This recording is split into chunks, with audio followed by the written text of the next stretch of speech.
somme, c'est le jour J, la prix-grille est constituée, les 8 heures de Laguna Seca vont bientôt débuter.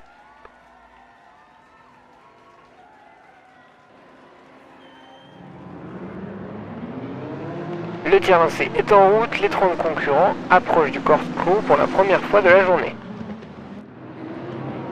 Alors est-ce que la Ferrari du SMP Racing va être capable de faire quelque chose face aux Porsche si dominatrices?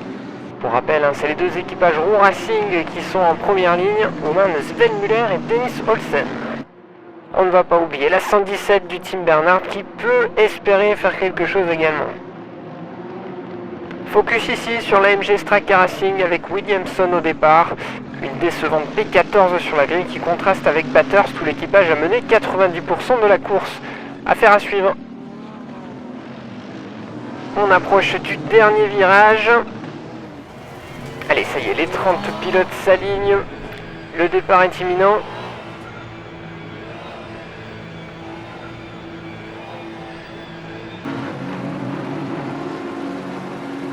Allez, go, go, go! Feu vert sur Laguna Seca.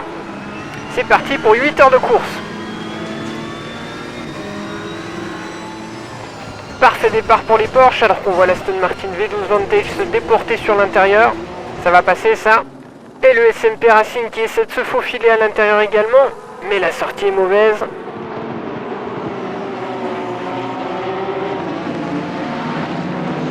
Départ absolument fluide, mais ça chauffe quand même dans le peloton. Entre la Mercedes 77 et cette Audi Montaplast notamment.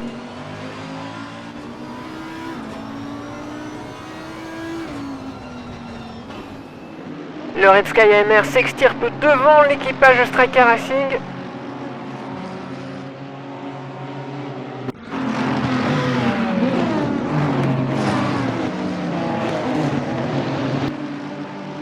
La queue de peloton entame également les hostilités comme cette NSX Up Garage.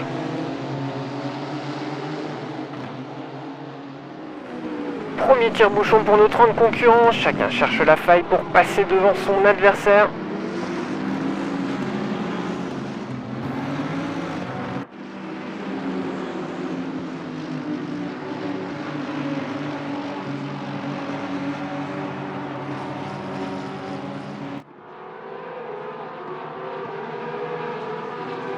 Fin du premier tour, les 3 Porsche conservent la tête dans l'ordre de la grille de départ.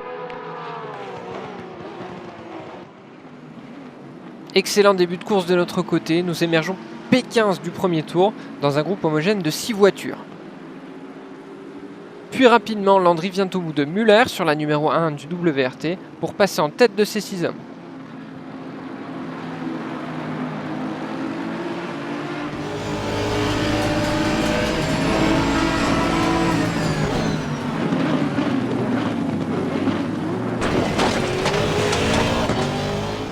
Jolie passe d'armes pour la 14e position. Le Red Sky AMR se défait de l'Audi du WRT dans le tire-bouchon. Désormais P14, notre pilote français donne le maximum pour creuser un écart sur ses poursuivants.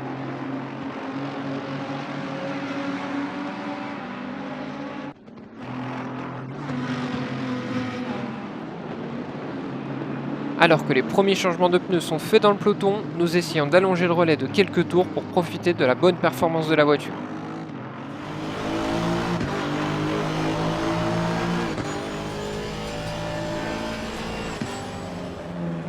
La bataille pour la 7e position continue dans les stands. Le Team Schnitzer ressort derrière la Bentley 107 de Jules Gounon à l'issue du premier changement de pilote. Augusto Farfus reprend la piste en sandwich entre les deux Bentley.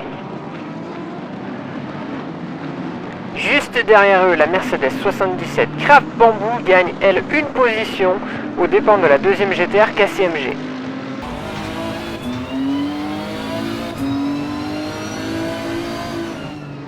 Suite à un arrêt au stand ralenti à cause d'une roue récalcitrante, l'équipage 19 perd même 2 places car l'Audi R8 numéro 129 est passé.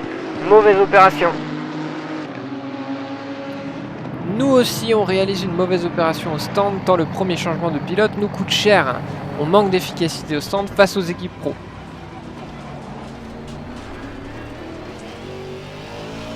Nous ressortons Dustin Kensrue P19 derrière la Mercedes 44 du Striker Racing, autrement dit un adversaire de poids.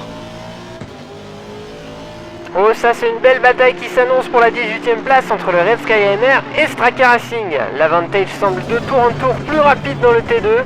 Kensrue menace la Mercedes au freinage du tire-bouchon. Le plateau Pro-Am est pour l'instant dominé de front par les 3 Aston Martin. La V12 Air Motorsport lance l'assaut sur le garage 59. Objectif, la 2e place.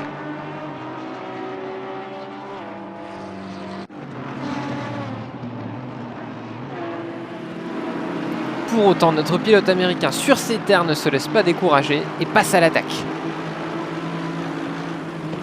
Oh, c'est musclé, c'est osé.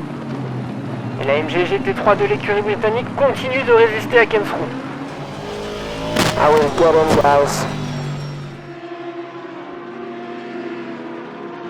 nouvelle attaque semble-t-il de l'Avantage Red Sky. Une nouvelle fois l'amorce du corkscrew.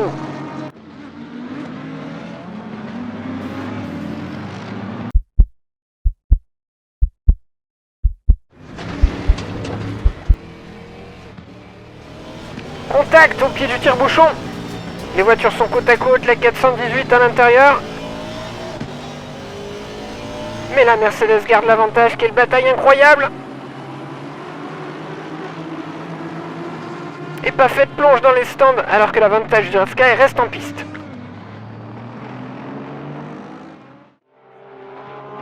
À l'avant, c'est quasiment une course de gestion pour les deux 911 Roux Racing qui disposent au quart de la course d'une avance considérable.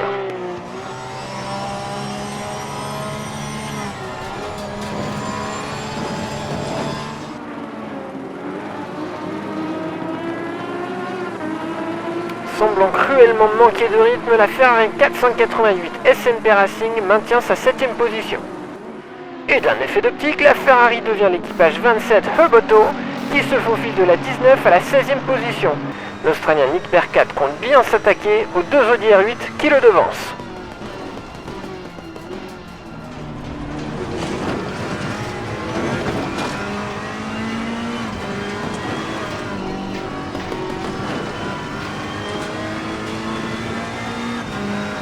On nous dit à l'oreillette que les deux Porsche Roux Racing purgent une pénalité technique avec un stop and go de 90 secondes chacune.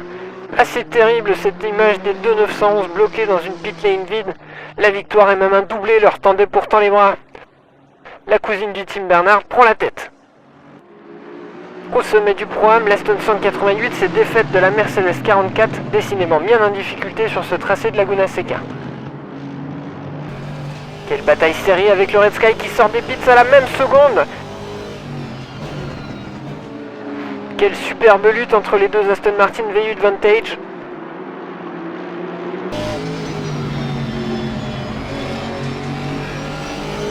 Kensrue et De Garp a fait de Verviche en 2 secondes.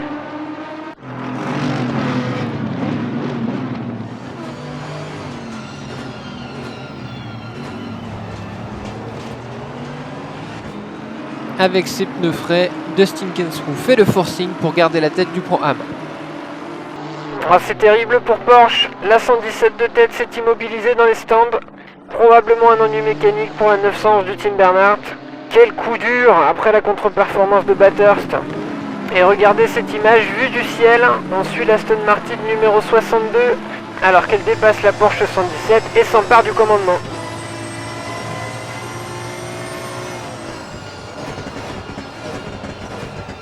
Voilà Jake Dennis, notre nouveau leader, à l'approche de la mi-course.